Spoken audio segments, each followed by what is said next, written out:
예, 하나님 말씀을 보겠습니다. 하나님 말씀은 신약성경 요한계시록 6장 1절에서 6절 말씀입니다. 요한계시록 6장 1절에서 6절 말씀을 제가 봉독하도록 하겠습니다.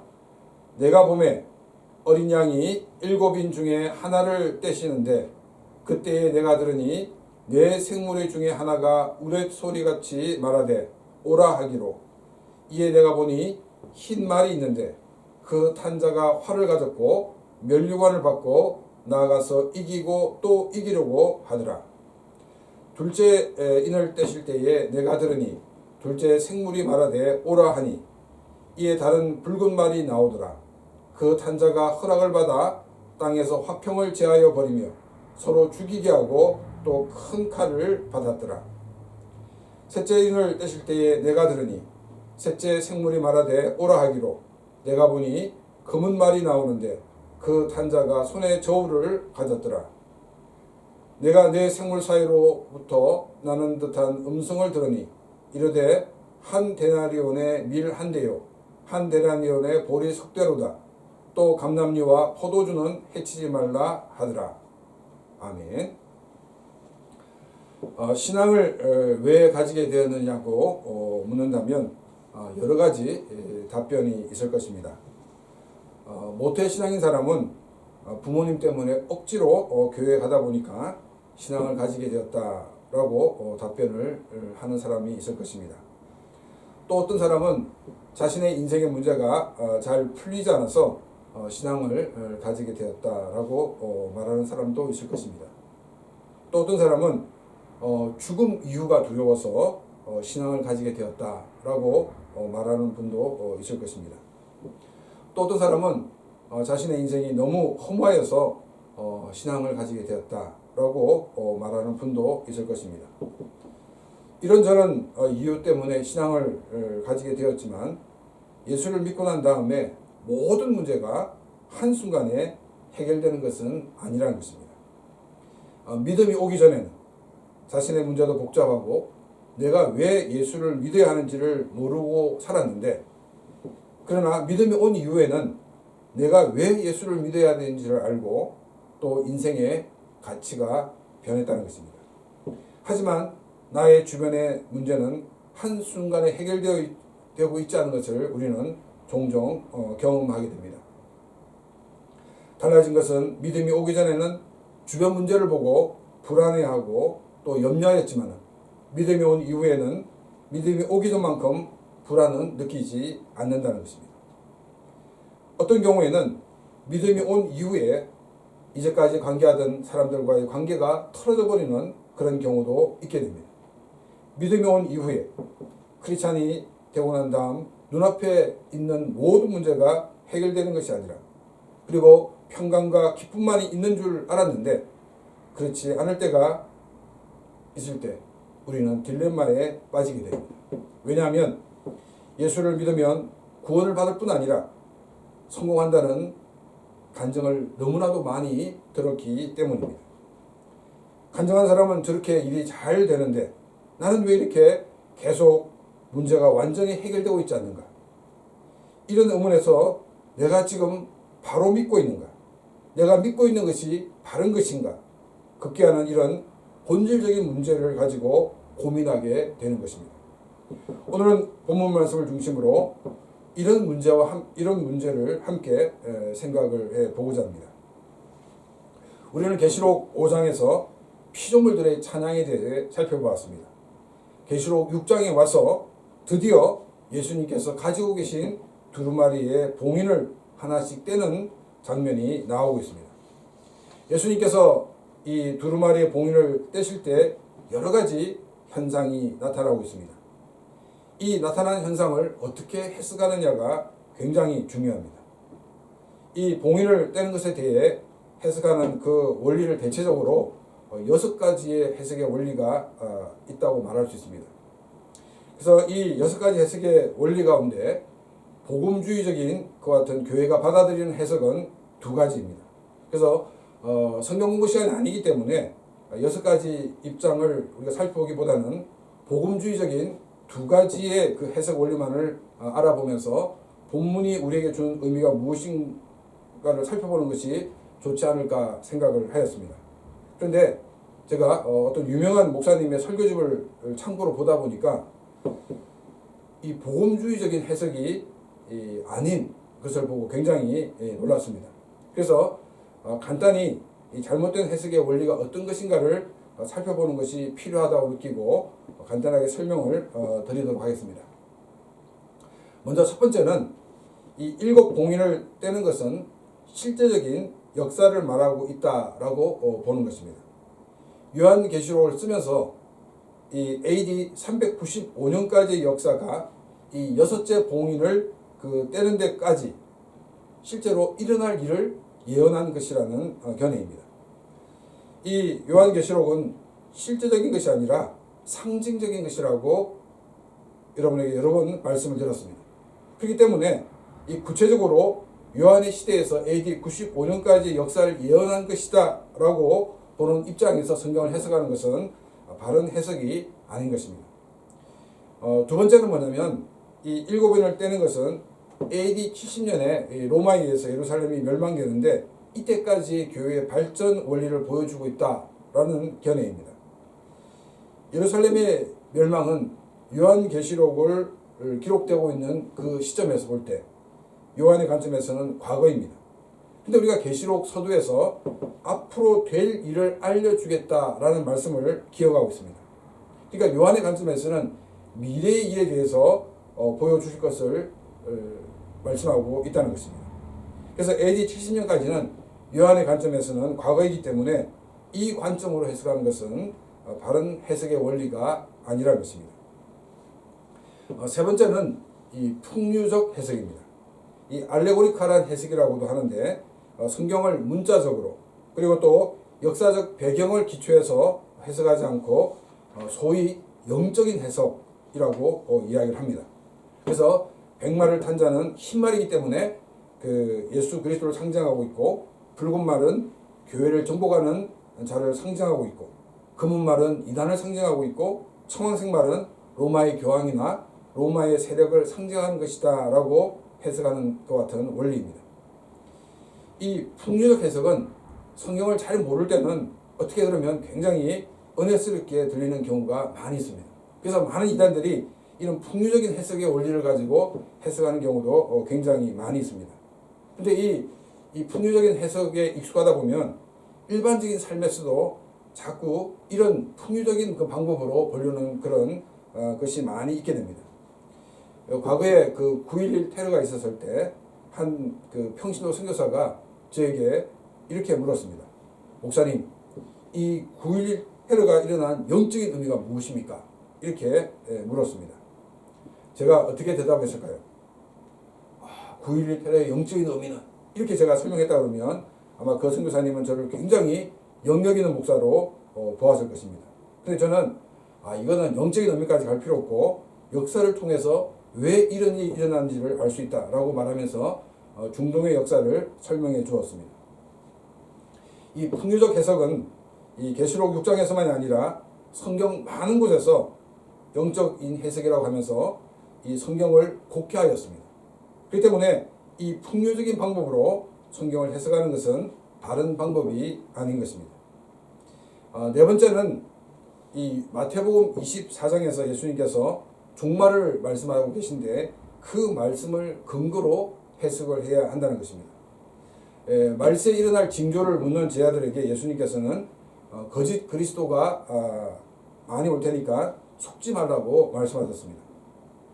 이 종말을 말씀하실 때 처음 언급한 것이 적 그리스도이기 때문에 이 첫 번째 봉인을 이렇게 뗄 때 나타난 백마를 탄 자는 적 그리스도다라고 설명을 하는 것입니다. 지금 예수님께서 제자들에게 대답하신 것은 이 종말에 거짓된 선지자가 나타나고 거짓된 가르침이 나타나서 잘못된 종말론이 만연되기 때문에 그래서 조심하라는 것이 주님의 초점이지 적 그리스도를 말하는 데 초점이 아니라는 것입니다. 그래서 이 마태복음 24장의 원리를 가지고 설명한다는 것은 그것은 잘못된 해석의 방법입니다. 이 다섯 번째와 여섯 번째 방법이 복음주의 교회에서 받아들이는 해석의 방법입니다. 먼저 다섯 번째는 이 흰말을 탄 자는 그리스도의 승리를 상징한다는 것입니다. 자, 다시 한번 말씀드리겠습니다. 다섯 번째의 해석은 이 흰말을 탄 자는 그리스도의 승리를 상징한다는 것입니다. 흰말을 탄 자가 그리스도가 아니라 그리스도의 승리를 상징한다는 것입니다. 이 승리를 실현해 가는 도중에 붉은 말과 또 검은 말과 또 청황색 말이 등장합니다. 예수 그리스도의 승리는 바로 예수님의 재림으로 클라이막스에 이르게 됩니다. 이 붉은 말, 검은 말, 청황색 말은 이 클라이막스로 향해 가는 그런 섭리적인 사건의 전개인 것입니다. 여섯 번째는 그 첫 번째 인을 뗄 때 나타난 이 계시를 중심으로 해석하는 것인데, 첫 번째 인은 바로 복음을 말하고 있다는 것입니다. 그래서 두 번째, 세 번째, 네 번째, 다섯 번째 인을 떼는 것은 복음 전도의 승리의 실현을 우리에게 보여주면서 그 가운데 일어날 섭리적인 사건이라고 하는 것입니다. 이 다섯 번째에서 이 그리스도의 승리를 상징한다고 얘기했을 때, 여섯 번째는 그것이 복음이다 라고 이렇게 구체적으로 설명을 하고 있습니다. 그래서 이 다섯 번째와 여섯 번째의 그 해석 원리를 이 복음주의적인 교회에서 받아들이고 있습니다. 자, 그러면 1절 말씀을 살펴보도록 하겠습니다. 내가 보매 어린 양이 7인 중에 하나를 떼시는데, 그때에 내가 들으니 네 생물의 중에 그 하나가 우렛 소리같이 말하되 오라 하기로. 드디어 예수님께서 이 7 봉인 중에서 하나를 떼고 계십니다. 예수님께서 봉인을 떼실 때마다 많은 일들이 일어나게 됩니다. 이 말은 예수님께서 일어나는 모든 일의 주체자가 되신다는 것입니다. 예수 그리스도를 구원의 주님으로 믿는 사람들에게는 예수님이 봉인을 떼실 때마다 일어나는 모든 일에 대해서 두려워할 필요가 없다는 것입니다. 봉인을 떼면서 일어나는 모든 일의 주권자가 예수님이시기 때문입니다. 주권자이신 예수님께서 예수님을 믿는 사람들에게 해가 되게 하기 위해서 이런 일이 일어나게 하시는 것이 아니란 것입니다. 또한 여러 가지 일 가운데서도 우리를 지키시고 보호하시고 또 우리를 인도해 주시는 분이 예수 그리스도이신 것입니다. 나에게 일어나는 모든 일들의 주권자는 예수님이십니다. 어떤 경우에는 우리의 머리로 이해를 할 수 없을 때가 있을 것입니다. 이럴 할 때 천사들의 예수님을 향한 찬양 가운데서 예수님은 능력과 부와 지혜와 힘을 가지신 분이신 것을 찬양했던 것을 우리는 기억을 해야 합니다. 능력과 부와 지혜와 힘을 가지신 예수님께서 예수 그리스도를 주님으로 믿는 우리들에게 승리를 주시고 승리로 인도하시고 또한 평강으로 인도해 주실 것입니다. 예수님께서 7인 중에 하나를 떼실 때 네 생물 중 하나가 오라 이렇게 말하고 있습니다. 이 오라라는 이 단어는 현재 명령법입니다. 첫 번째 인을 뗀 후에 백마를 탄 자가 나오는데, 이 사람을 예수님으로 보아서 안 된다는 것이 바로 이 오라라는 단어에서 우리는 알 수가 있습니다. 삼위일체 하나님의 제2위이신 예수 그리스도를 네 생물 중에 하나가 어떻게 감히 오라 이렇게 말할 수가 있겠습니까? 더 중요한 것은 예수님은 보좌에서 계속해서 봉인을 떼고 계시다는 것입니다. 백마를 탄 존재는 보좌에 계신 예수님과 다른 존재인 것을 우리는 알 수가 있습니다. 또 한 가지 생각해 봐야 되는 것은 뭐냐면, 요한계시록을 읽고 있는 이 7교회 성도들은 오라라는 말을 들었을 때 무엇이 생각났겠습니까? 7교회 성도들은 오라라는 이 말을 들었을 때 이 원형 경기장이 생각났을 것입니다. 이 원형 경기장에서 금투사들이 자기의 순서가 되기를 기다리고 있다가 진행자나 혹은 이 관중들이 오라 이렇게 이 소리를 지르거나 명령이 떨어지면 이 원형 경기장에 나가서 시합이 시작되었습니다. 그래서 이 오라라는 이 말은 바로 권투 경기에서 한 라운드가 시작될 때 종이 울리는 것과 같은 것이다 라고 말할 수가 있습니다. 2절 말씀입니다. 이에 내가 보니 흰 말이 있는데 그 탄 자가 활을 가졌고 면류관을 받고 나아가서 이기고 또 이기려고 하더라. 예수님께서 첫 번째 인을 뗐을 때 흰 말이 등장을 하였습니다. 그리고 이 흰 말에 탄 사람이 있는데 활을 가지고 있었고 또 면류관을 받았다라고 말씀하고 있습니다. 이 2절을 보면 흰말을 탄 자가 활을 가지고만 있지 활을 직접 사용하고 있지 않다는 것을 우리는 알 수가 있습니다. 흰말을 타고 활을 가지고 있는 이 모습을 통해서 사람들에게 주고자 하는 메시지가 있다는 것입니다. 이 페르시아의 그 후예가 세운 파르티아라는 나라가 있었습니다. 이 파르티아와 또 로마와의 전투가 있었는데 AD 62년에는 로마가 항복을 하였습니다. 이 파르티아가 로마와의 전투에서 큰 승리를 거둘 수 있게 된 것은 파르티아의 이 궁수 부대의 역할이 컸기 때문입니다. 로마가 항복할 정도로 강력한 이 궁수 부대였기 때문에 이 파르티아의 화살이라는 말까지 생겨났습니다. 지금도 영화에서는 이 자리를 뜨면서 상대방에게 촌철살인을 할 경우, 날릴 경우에 이 파르티아의 화살이라는 말로 사용을 하고 있습니다. 이 파르티아의 이 공수부대는 이 로마에게는 두려움의 상징이었습니다. 그리고 이 일이 이 요한계시록을 읽어보는 사람들에게는 30년 전에 그 역사적인 사건이었습니다. 또한 이 파르티아의 공수부대는 이 흰말을 주로 타고 다녔다고 합니다. 7교회 성도들은 이 흰말을 타고 활을 들고 있는 이 모습을 읽으면서 로마를 항복시킨 파르티아의 공수부대가 생각났을 것입니다. 당대 사람들에게는 흰말을 타고 활을 가진 자의 모습은 절대적인 권력으로 보이는 이 로마의 권력을 무너뜨린 승리의 상징이었던 것입니다. 그리고 흰말을 타고 활을 가진 자의 모습을 보면서 로마가 또다시 멸망할 수 있구나 하는 생각을 가지게 했다는 것입니다. 언젠가 망할 수 있는 로마라면 하늘에 보좌를 두고 계신 하나님을 향한 믿음을 버려가면서 황제의 명령에 따를 이유가 없다는 결론을 내릴 수가 있게 되는 것입니다. 누구를 절대적인 승리자로 보느냐가 자신의 생각과 행동을 결정하게 되는 것입니다. 과연 나는 누구를 절대적인 승리자로 보는가? 내 자신을 돌아보시기를 바랍니다.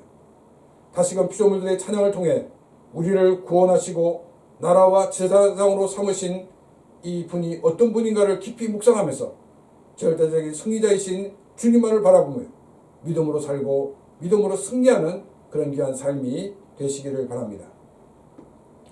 또 이 흰말을 타고 활을 가진 자는 면류관을 받았다라고 말하고 있습니다. 이 면류관을 받았다는 것은 이미 승리를 한 자라는 것을 우리에게 보여주고 있습니다. 그리고 이기고 또 이기려고 나갔다라고 말씀을 하고 있습니다. 조금 전에 흰말을 탄 자가 적그리스도라고 하신 목사님은 이기고 또 이기려고 한다는 이 말씀을 어떻게 해석하냐면 아직 이기지 않았는데 이기려고 발버둥 치는 모습이다 이렇게 설명을 하였습니다. 그런데 아직도 이기지 않은 자가 이 면류관을 받았으니까 그것은 거짓된 자이다 라고 말하면서 백마를 탄 자가 적그리스도라는 것 같은 자신의 주장의 그 정당성을 설명하였습니다.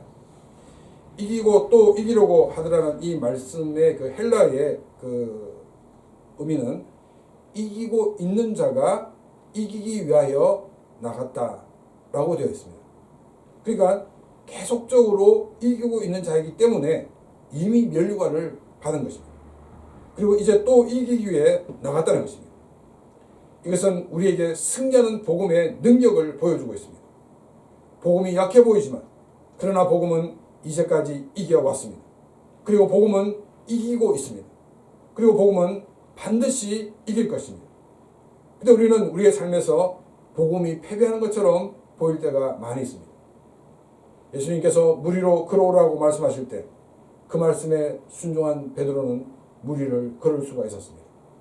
근데 풍랑을 보고 주님의 말씀에 대한 불신앙이 들어올 때 그는 잘 걸어가다가도 그 물에 빠질 수밖에 없었던 것입니다.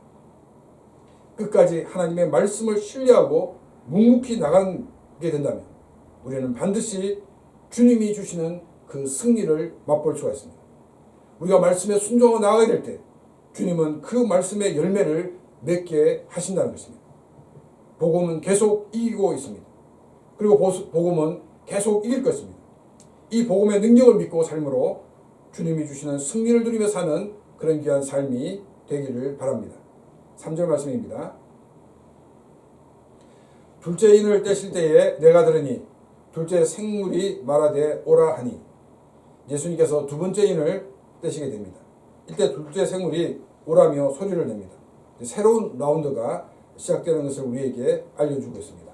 4절 말씀입니다. 이에 다른 붉은 말이 나오더라. 그 탄자가 허락을 받아 땅에서 화평을 제하여 버리며 서로 죽이게 하고 또 큰 칼을 받았더라. 이 두 번째 나오는 것은 붉은 말입니다. 앞에서 나온 이 흰 말이 색이 바뀐 것이 아니라 근본적으로 다른 말이었다는 것을 알리고 있습니다. 이 붉은 말은 이 전쟁과 연관되었다는 것을, 이 화평을 제하여 버린다, 그리고 서로 죽이게 한다, 또 큰 칼을 받았다 라는 이 말씀을 통해서 전쟁을 상징하고 있다라는 것을 우리가 알 수가 있습니다. 이 요한계시록에 특히 요한계시록 6장에서 네 종류의 말이 나옵니다. 이 마루의 탄자가 무엇을 가졌다라고는 말하고 있지만 그 이상 표현하고 있지 않습니다. 이 중요한 것은 이 말의 색깔입니다. 이 탄자가 있다는 것은 이 말들은 야생마가 아니라 이 컨트롤이 가능한 그와 같은 이 말이라는 것을 알려주고 있습니다. 그래서 중요한 것은 말의 색깔입니다. 첫 번째 인을 뗐을 때는 흰 말이 나왔는데 이것은 승리를 상징하는 색이었습니다. 그리고 두 번째 뗐을 때는 이 붉은색인데 3절 말씀을 통해서 전쟁을 상징하고 있다는 것을 우리가 알 수가 있습니다.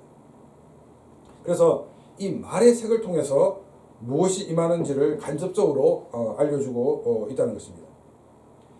절대적인 승리의 복음이 증거되었는데 세계는 평화가 찾아올 것이 온 것이 아니라 오히려 큰 전쟁에 휩싸이게 되었다는 것입니다. 이 붉은 말 탄자도 허락을 받아서 사람들이 전쟁에 휩싸이도록 하고 있다는 것을 우리는 알 수가 있습니다. 말 탄자 자기 임의로 자기 마음대로 할 수 있는 일이 아니라는 것을 우리는 알 수가 있습니다. 그럼 누가 이것을 허락하셨습니까? 바로 삼위일체 하나님이 이 모든 일을 허락하셨다는 것입니다. 그렇기 때문에 우리 앞에 일어나는 일들에 대해서 우리는 불안해하거나 염려할 필요가 없다는 것입니다. 또 여기 큰 칼을 받았다는 것은 큰 희생이 있다는 것을 우리에게 암시하고 있습니다. 여기서 허락된 전쟁은 특정한 시기의 전쟁을 가리키고 있는 것이 아닙니다. 인간이 죄로 타락한 이후 지금까지 전쟁은 끊이지 않고 일어나고 있습니다. 어떨 때는 수십만, 어떨 때는 수백만 사람이 전쟁으로 목숨을 잃기도 하였습니다. 여기서 말하는 전쟁은 어떤 시기의 전쟁을 말하기보다는 복음이 증거되고 난 다음에 이런 전쟁이 있을 것을 말하고 있습니다. 복음이 증거되었다는 것은 바로 사탄과의 전쟁을 선포하는 것이다 라고 말할 수 있습니다. 그래서 예수님은 이렇게 말씀하셨습니다. 누가복음 12장 51절에서 53절 말씀입니다. 내가 세상에 화평을 주려고 온 줄 아느냐? 내가 너에게 이르노니 아니라 도리어 분쟁하게 하려 함이라. 이후부터 한 집에 5사람이 있어 분쟁하되 셋이 둘과 둘이 셋가리니 아버지가 아들과 아들이 아버지와 어머니가 딸과 딸이 어머니와 시어머니가 며느리와 며느리가 시어머니와 분쟁하리라 하시니라. 복음이 증거되고 난 다음에 반드시 그곳에는 분쟁이 있다는 것입니다. 복음을 따르는 자와 복음을 따르지 않는 자와 나눠져서 싸우게 된다는 것입니다. 로마 정부가 기독교를 박해하는 것도 이상한 것이 아닙니다.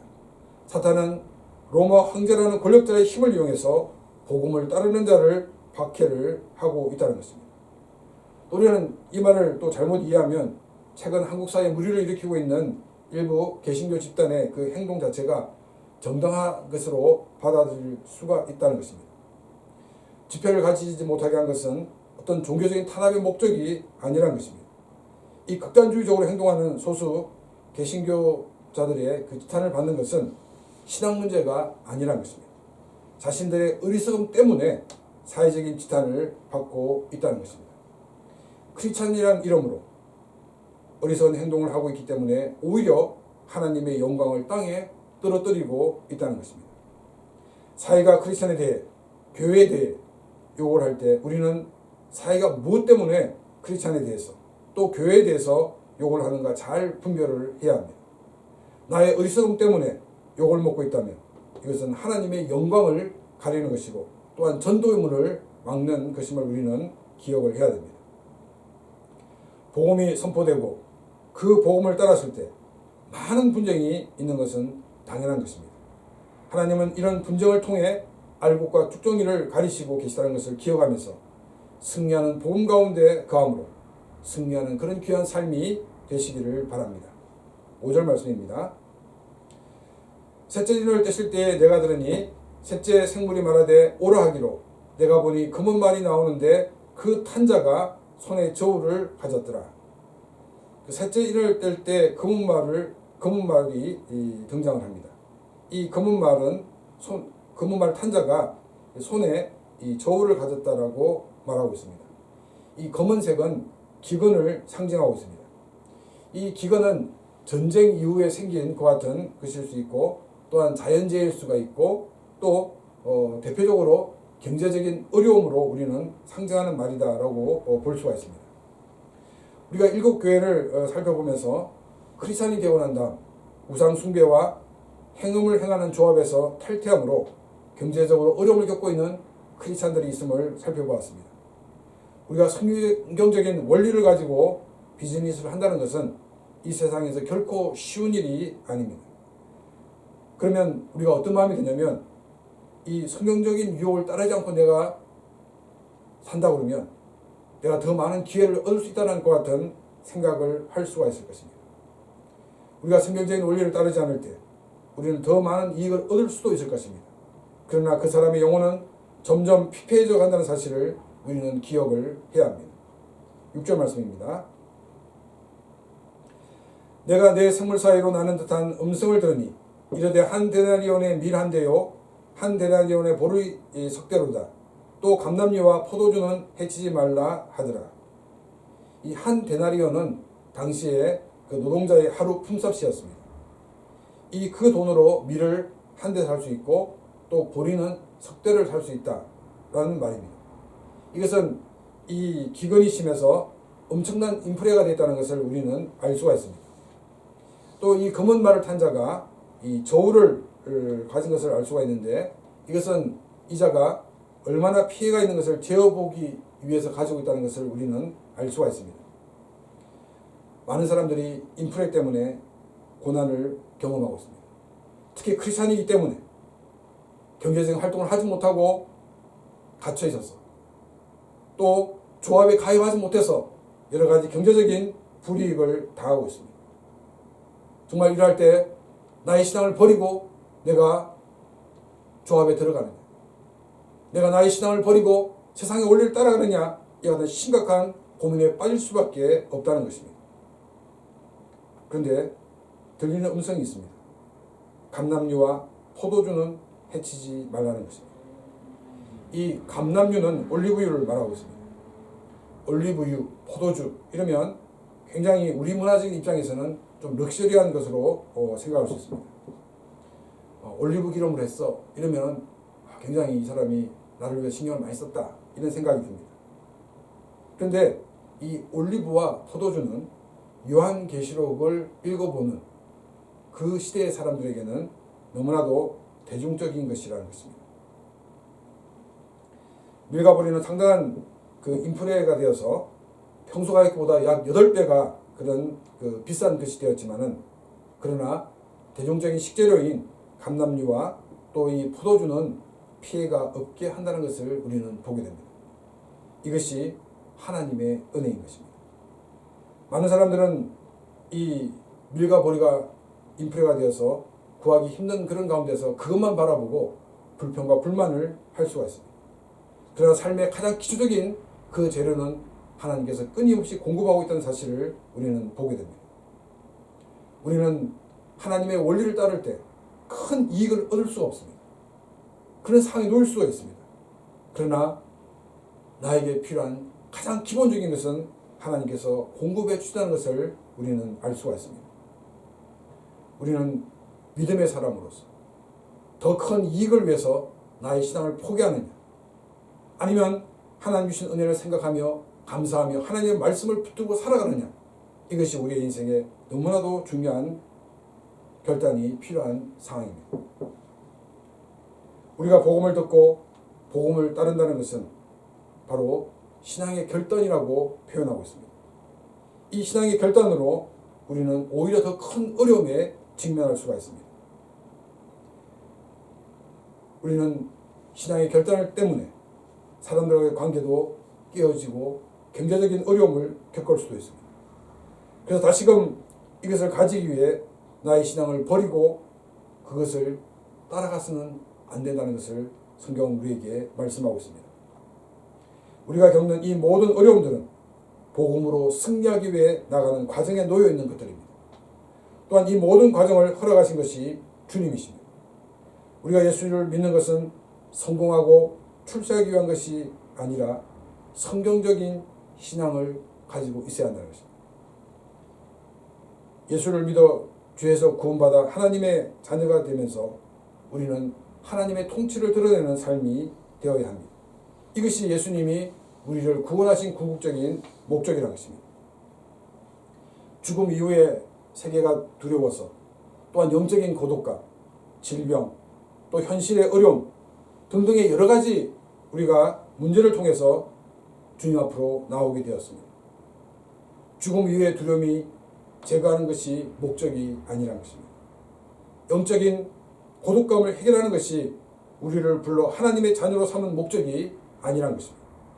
질병을 치료해서 건강하게 사는 게 부르심의 목적이 아니라는 것입니다. 현실의 어려움을 해결하여 출세하는 것이 주님의 섭리가 아니라는 것입니다. 우리를 만드시고 죄와 허물로 죽었던 우리를 구원하셔서 하나님의 자녀가 되게 하시고 하나님의 통치를 드러내는 삶을 사는 것이, 그것이 주님의 부르심과 주님의 구원하심의 목적이 있다는 것입니다. 복음은 이기는 능력을 가지고 있습니다. 주님의 복음에, 주님의 말씀에 온전히 자신을 맡김으로 이기고 이기는 주님의 승리를 드러내는 삶이 되시기를 바랍니다. 복음으로 삶으로 주님과의 관계, 사람과의 관계가 깨어지고 경제적으로 어려움이 오더라도 능력과 부와 지혜와 힘을 가지신 주님을 신뢰함으로 복음의 능력으로 이기는 그런 귀한 삶이 되시기를 바랍니다. 오늘 다 같이 말씀을 생각하며 같이 기도드리겠습니다.